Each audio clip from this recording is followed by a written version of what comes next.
का कहा है रहनी आई सहरिया के अरे बोल का कहा है बना के खाना सांझ के बना के खाना सांझ के फ्रिज में बना के खाना सांझ के फ्रिज में धराए बना के खाना सांझ के रहनी आई सहरिया के बोल का कहा है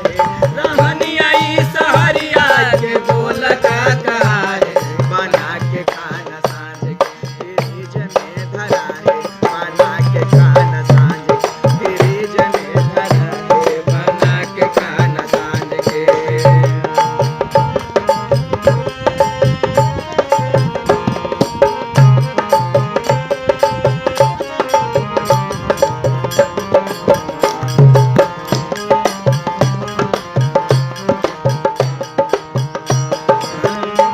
आदत पड़ल है खाए के बासी आदत पड़ल है खाए के बासी टटका खाए तन तो हो जाए तो खांसी टटका खाए तन हो जाए तो खांसी आदत पड़ल है खाए के बासी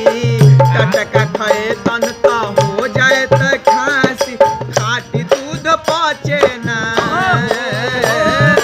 खाटी दूध पचे ना पेट गुड़गुड़ा है बना के खाना सांझ के बना के खाना सांझ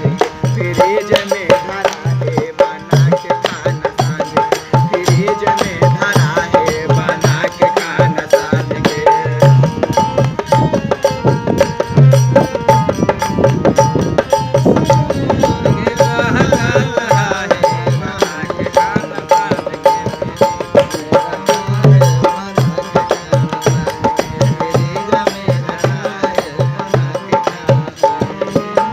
भूंजल भात जीरा राइस कहा है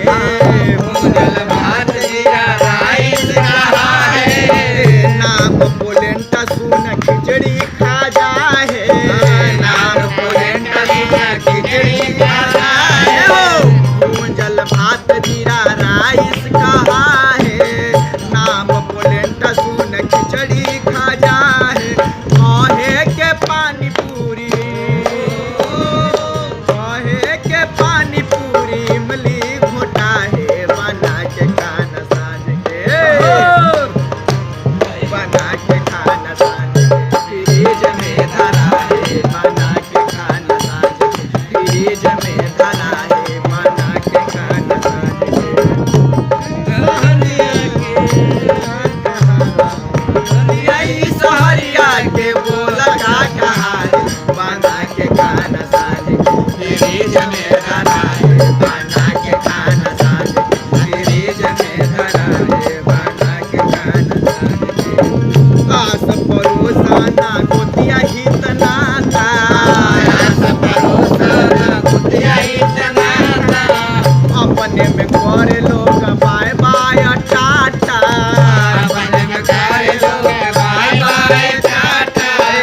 आस परोसाना गोतिया हित नाता